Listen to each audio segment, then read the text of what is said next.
Hello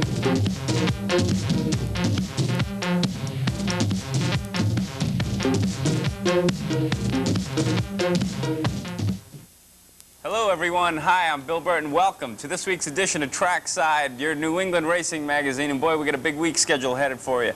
This week, we're going to take you to Thunder Road for the running of the Booth Brothers Dairy Vermont Milk Bowl. Before an overflow crowd, the action was great, and we highlight this unique three-race event. By time trials, we're under green, and Booth Brothers Milk Bowl is underway. On the break, Jean-Paul Cabana, Sherrington, Quebec, Jamie Obie, North Bearsburg, Vermont, side by side, around turn 2 into turn 3, and Cabana holds the slight edge as they come out of 4. Robbie Crouch. We also talked with all three of the individual race winners. Well, we won the first segment. We got a break when Cabana got hung out behind a car coming out of the pits, and he didn't really know which way to go, and I snuck under him. So we won that segment with a little luck. And as always, we will have results from the area and what's on the calendar for this coming weekend, so stay with us. We'll be back. Okay, now when we take a break, we'll be right back. We're going to look at the action from the 100-lap Coors Tour race held this Saturday night at Claremont Speedway, so stay with us. We'll be right back.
Welcome back.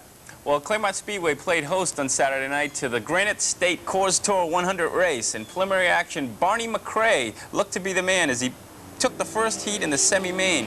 In the second heat, the action picked up with Kevin LePage taking the win, while local drivers Paul Richardson and Tom Quinney finished a very respectable third and fourth. In the third heat, the competition really got heated as Rick Craven took off with a quick lead, only to be eliminated with this spin caused by a busted water pump. Herbie Simpson then took the lead. After a few laps, Jamie Obie got by Herbie, and finally at the checker flag, Robbie Crouch slipped into second place. The feature was filled with yellow lights. Paul Richardson held the lead until lap 48 when Kevin LePage took over. At the flag, LePage held on to win, but Paul was spun out just before the checker. Some bad luck there. It was a rough day for Paul. So Paul, tell us how it happened. How did you get past there by LePage? It was we took the lead over on lap 30, 32. Then on lap 48, a slower running car, and I don't mean a tenth or two off the pace. He was a good 2 to 3 seconds off the pace. We had already put him down 5 laps. They gave him the passing flag. I don't know, evidently he didn't see it. Pulled right in front of me and slowed down. So the second place car took the point, and I dropped in behind him. And we ran second right up until the last lap. We worked over Kevin LePage pretty good, but you know, Kevin was running a good solid groove, and we just couldn't beat him. On the last lap, coming out of the turn for the checkered, the 11 of Claude Leclerc, he just put me out, and I sat there, and I could reach out and grab the finish line, but you know, all the cars went by, so we had to take a last spot finish. Okay, did you feel when he hit you on the last lap that it was intentional, or was it a racing incident? No, it was intentional. Even in the heat, the first heat of the day, he was behind me, and he was beating on the back bumper. He got me out sideways once, then he come over and apologized to me, and I says, no problem, as long as we didn't spin out or anything, no damage. But even in the feature, he was running third in the last 40 laps, and he was pounding me off and on all the way through. So, I don't know, just one of those days, one of those guys that when they get behind the wheel, they turn off the brain, I guess. Well, some interesting comments from a very discouraged Paul Richardson of Georgetown there. Well, Kevin LePage, he took the win, and it was his second of the year. Kevin, how did that win feel for you? I'm lost for words, I've been thinking all night what I'm going to say to people after, they interview me and saying, well, you're back, you're financing your own car, you got a car that's 10 years old, can it win? And it does win. I guess my main concern is, and my main statement is, money don't buy wins. You got to put the combination together as a crew, the driver, and the car, and we proved it last night. Last night, Paul Richardson kind of got the short end of the stick in some lap traffic. Did you see any of that operation? Yeah, I was running hard with Paul, and we come up on the lap car, and the lap car drifted up in front of him, and he got stuck behind him, and I dove to the inside. It got me the race. It was a tough break for him, but that's racing. I've been in those predicaments before, and it's tough. It's a tough break. Now, how about the rest of the season? Will you be able to afford to run the remainder of the schedule? Well, if the car keeps going the way it's been, and we keep finishing races, I think we can squeeze it in. If not, I'm always looking for sponsor help, to get tires and gas money to get me to these races. It's tough being financing on my own pocket. If you have a strong last 4 races on the season, will you be able to get back into the top 10 in points? If I could win the next 3, I think I could, But, it all depends on how everything goes, Everything worked super last night. The car worked good, the lap traffic worked perfect for me. Everything just ticked, and we just hope today will do the same thing. Well, as you can see, a very excited Kevin LePage, and a good reason to be. Okay, we take a break. We're going to come back and go to Barre, Vermont, where we're going to look at the home of the Thunder Road and the running of the Booth Brothers Milk Bowl. We'll be back to show you that in a moment. Quite a field we have assembled here, Dan, for the Milk Bowl, which is a rather unique event, running 3 segments with a point system to determine the overall champion. Well, the qualifying this afternoon. Tired of the same old kind of television? Well, we've got an alternative. Hello, I'm Jake Edmond, and I hope that you'll join me on Other Points of View when I talk with some of the finest thinkers and writers of our time, talking about some of the most important issues of our time. The Vietnam War, the Challenger explosion, the press, does it do its job? Women's rights, among many other topics that we'll explore on Other Points of View.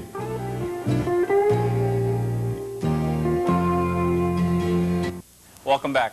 Well, the Milk Bowl, it's been a 25-year tradition in Barre, Vermont, and as always, it's drawn some tremendous crowds up there. And this year, well, it was no different, and the activities include more than just racing, as they even have a cow chip throwing contest, if you can believe it. Yes, right here. The Milk Bowl, first run in 1962. The race itself is one of the most prestigious events in New England, is unique in style and format. The 50-lap segments comprise the event, with drivers earning points in each race toward the overall championship.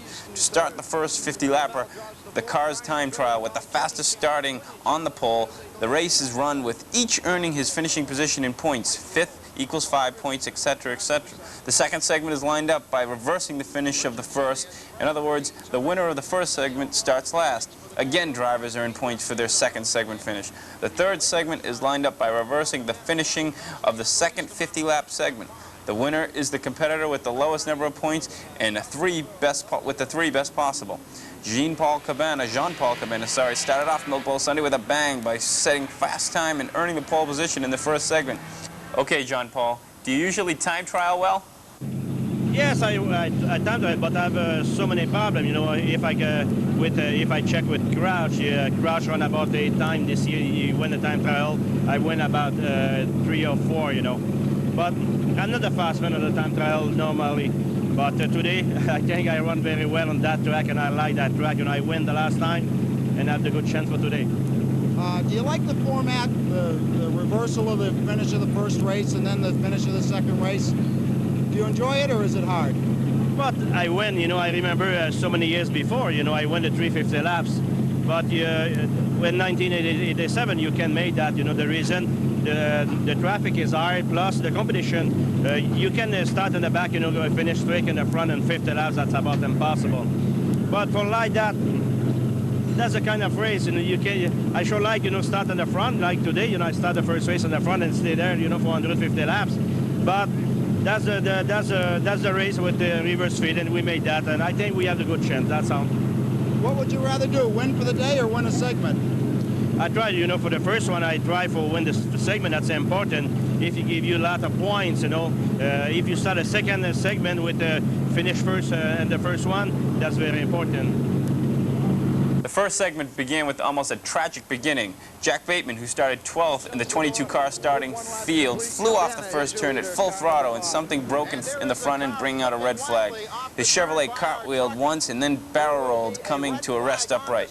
Bateman was shaken but not seriously injured, although Robe's construction Jack's speed shop machine was destroyed. The driver compartment was intact. Now, Jack, what started that accident? I think we broke the upper ball joint in the right front upper A-frame. Are you hurt? Well, I don't know. I'm pretty sore. My neck hurts, but I think I'm all right. Will you go to work tomorrow? Well, hopefully I won't have to. Well, tomorrow's a holiday, so I'm going to be doing a lot of resting. On the serious side, will you fix the car and bring it back out for the race at Catamount? Yeah, definitely. We'll fix the car. It's a little twisted up. I think it looks a lot worse than it really is. Okay. Do you feel now, after taking a severe spill in this car, that it's a safe enough race car to use? Definitely. It's definitely a safe race car. It's well built. I've been in similar wrecks in smaller cars and so on, and this is a good, safe car. On the restart, Cabana held his advantage. Then on the 13th circuit, Cabana got caught with a back marker exiting the pits, giving the lead to Crouch. Defending Milk Bowl champion Robbie Crouch was able to cruise to the first segment victory. Let's go to Dan Wolf right now with the victorious Robbie Crouch. Robbie, you won all 3 segments in this race last year. You started right out hot. How do you feel now? Well, we won the first segment. We got a break when Cabana got hung out behind a car coming out of the pits. And he didn't really know which way to go, and I snuck under him. So we won that segment with a little luck. The car's running pretty good. When you pulled off the Speedway, you had a flat left front tire. Yeah. Was that going down during the race, or did that go down in victory lane? Well, honestly, I started having a little trouble. I don't know if it was from the tire going down or not.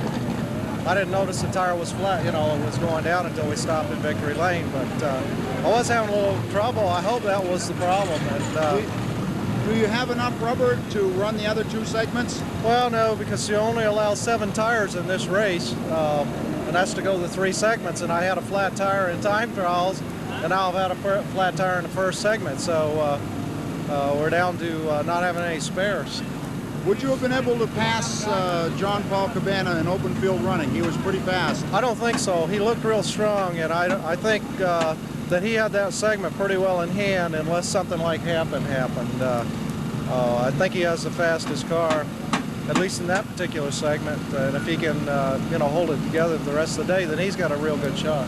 In the first segment, no one advanced from the back of the pack to be a factor in the race. Do you think you can in segment number 2? You'll start about 18th and 19th place. Well, we got a fast car, and now is the time that you know, your driving skill has to come in, and you certainly have to get lucky to be able to get through the traffic without getting into trouble. And you know, who knows in the Milk Bowl? I've been running great. As a matter of fact, I ran great 2 years ago here in the first segment, and then I started having trouble, and everything went downhill from there, and I spun out a couple of times, got in a couple of little accidents, and it was a long day after that, so you never know.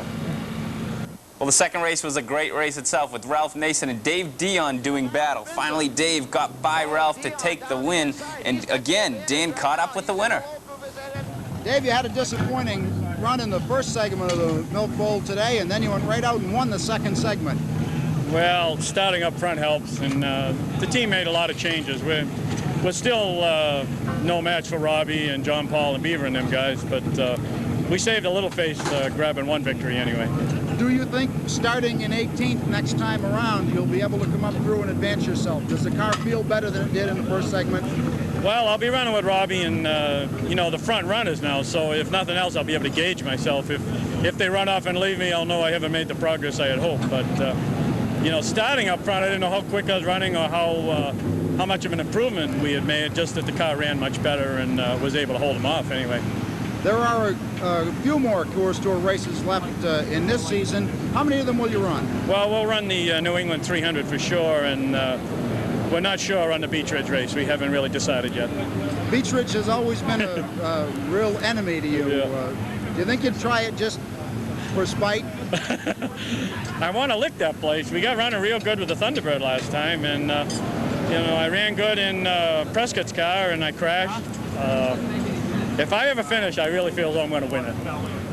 Okay, we're going to take a break right now. When we come back, we're going to look at that final segment, a very good race. We'll be back in a moment. Annoyance to the driver behind you, and Richardson down in the dirt as he comes out of the one turn and down.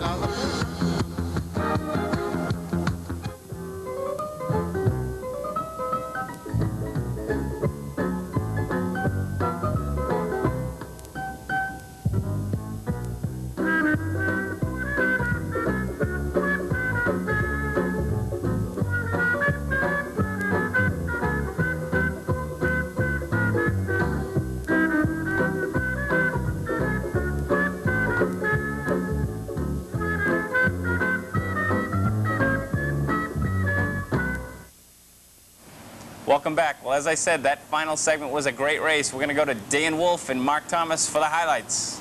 And as they come around, the green flag will come out. Mike Rowe jumps ahead of Roger Lepearl, and he is the new leader. Rowe, car 21. 00 of Lepearl, and Paul Richardson is third. The battle for fourth between Ron Lamell in the number 2 and the number 4 of Barney McRae.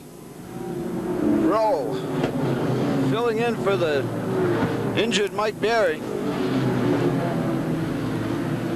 As they come around, Mike Rowe the leader, Roger Lepearl right on his bumper, and behind Lepearl is Paul Richardson.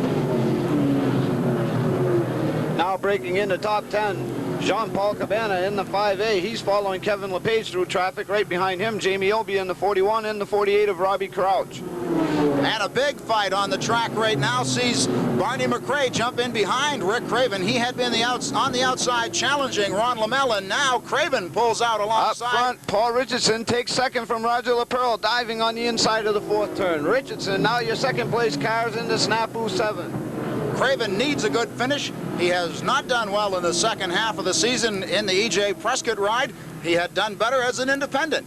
And now Craven moves up. He is in fourth place. And Rowe and Richardson high in the 1 and 2 turns. They both went up high. What a fight up front. The 21 of Mike Rowe and the 7 of Paul Richardson. They cross the start-finish line down the front stretch, and both cars diving very high into the 1 and 2 turns.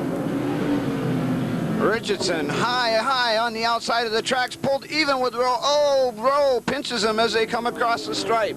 Paul Richardson in the 7, he's going to try it again, high up the backstretch. He's pulled even almost with the 21. Rowe lets him get upside. They go to the top of 3 and 4, coming down the main straightaway. Richardson is your lead vehicle, car number 7. Oh, Rowe runs him way high on the track, almost leaves enough room for Roger Lepearl to challenge on the inside. Meanwhile, the 09 of Rick Craven is closed up, and he's challenging on the outside of Lepearl for third position. Now second.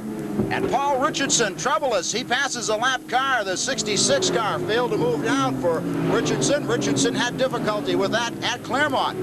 And now Cabana pulls up behind Paul Richardson.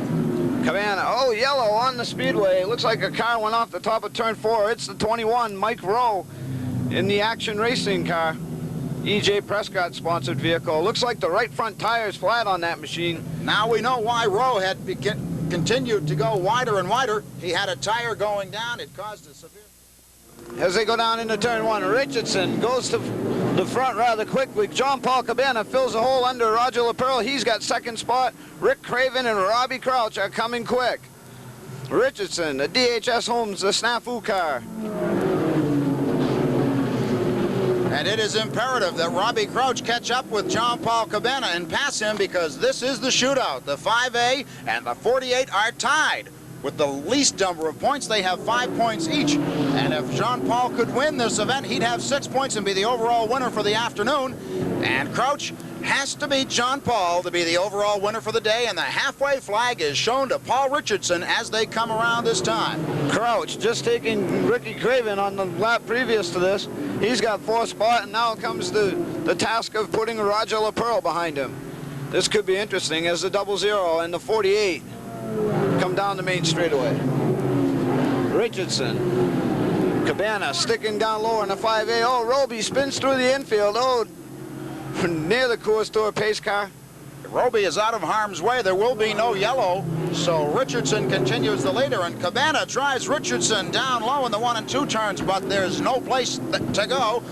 And Crouch now in 3rd place. Let's see what Crouch and Cabana will do. This is the race, ladies and gentlemen. These two gentlemen are tied for the lead on the afternoon. The total least amount of points go to Jean-Paul Cabana and Robbie Crouch, and as Cabana tries to pull beneath Paul Richardson, they come down the front stretch, and Richardson moves out ever so slightly. It looks like Cabana will get him, and Crouch had better close ranks very quickly so that he can take advantage of Paul Richardson at the same time, and it won't happen. Richardson able to get back in line. Cabana the leader. He now has 6 points on the afternoon. Crouch is 3rd. He has 8 points on the afternoon. There are 10 laps remaining for Jean-Paul Cabana. He could be the overall winner of the day if he can last just 10 more laps on the point. And Richardson and Crouch still locked in a wheel-to-wheel battle. Crouch tries him underneath, and now he taps Richardson one more time. This could get rough. Yeah, Crouch trying everything that he's learned in his years of experience here at the nation's site of excitement, Thunder Road International Speedball. He's won a lot of races here. He wants to win this one, but he's got to dispose of Paul Richardson if he wants a shot at Jean-Paul Cabana at the front of the pack. Jean-Paul Cabana pulls up onto the rear bumper of the 97 car of Ralph Nason. That car is dragging body panels, and Cabana pulls alongside of the Eldridge Elston 97 and now passes Ralph Baldwin on the backstretch. He has developed a 6-car length lead over the 2nd and 3rd place runners in this race. If Robbie Crouch doesn't figure a way to pass Paul Richardson soon, his hopes are over for the afternoon. He'll have to settle for 2nd place in the Milk Bowl. He was underneath Richardson. They came together, and Crouch squirrely down through the 3 and 4 turns. He regains his composure, and he goes back to the fray, but now Paul Richardson has about a 5-length car length advantage over Robbie Crouch. So the leader of the race in the 5A, Jean-Paul Cabana, and then some 10 car lengths back now, the 7 of Paul Richardson's, that's the DHS Holmes car, and Crouch starts to pull in on Richardson one more time, but he's had lots of opportunities to pass Richardson, and it's just not there. 3 laps remaining in this 50-lap event. 3 laps to go for your leader, Jean-Paul Cabana in car number 5A. 2 laps to go on this time around as John Hulbert signals so from the flag stand. Running 2nd, the car number 7, Paul Richardson. 3rd on the Speedway. Robbie Crouch tried to go under Paul Richardson as they pulled up on the lap 66 car as the white flag is out for Jean-Paul Cabana. When they come around, Jean-Paul Cabana will be the winner of a very exciting race and a super win for Jean-Paul. Now, Jean-Paul, did you feel you had to win that final segment to win the overall points?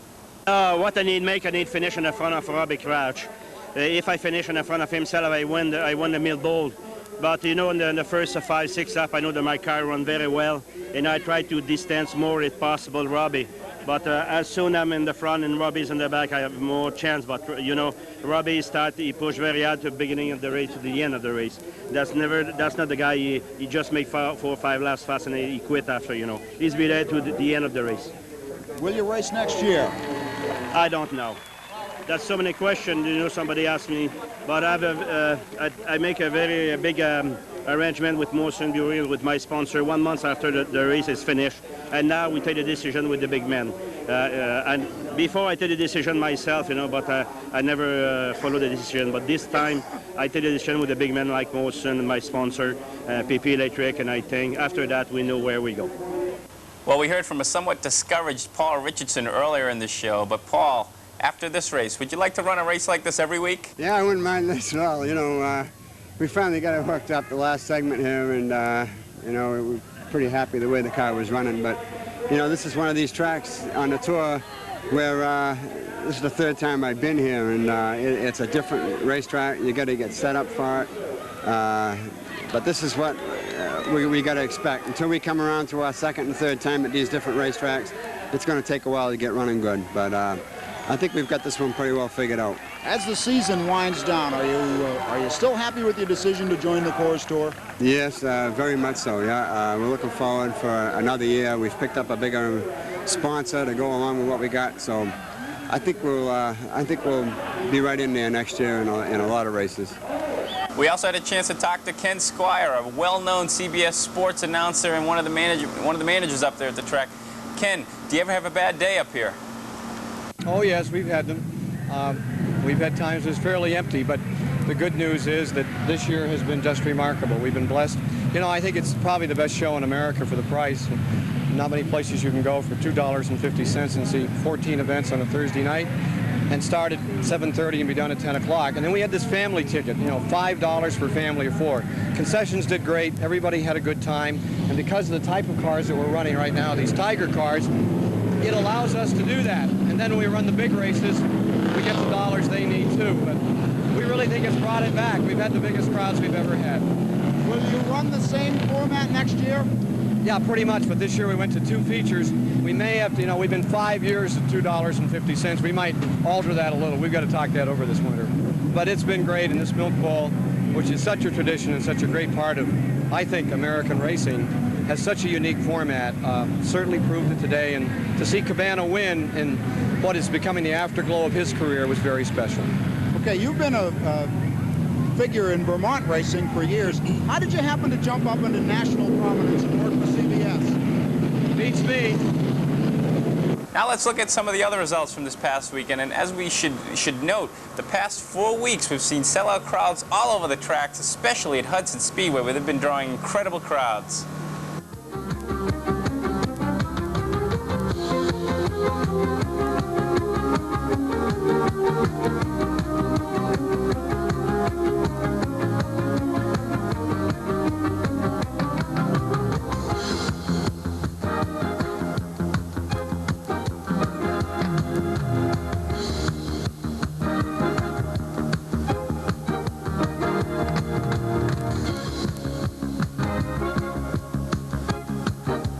Now let's look at what's on the calendar for this coming weekend.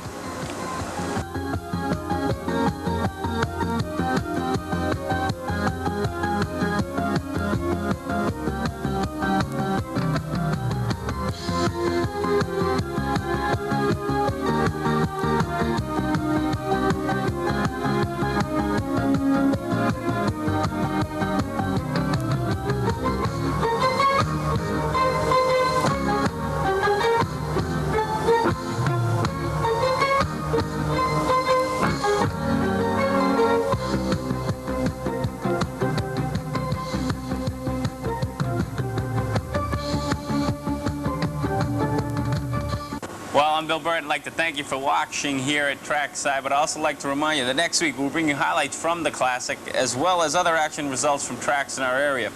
That is about all we have time for here, and we'd like to leave you with what was a first for our Speed World Trackside crew. In the past 3 years, nearly 100 shows produced, which includes attendance at 200 events and maybe more than 1,000 hours of video. We've been lucky to stay away from flying objects, but that was not the case at Thunder Road, as you will see and hear. And the 17 car of Greg Lyman. And a real serious wall banger. And here comes a tire. Oh, did we get hit? Yep. Who by? Tire. Are you okay? Yeah, I'm fine, but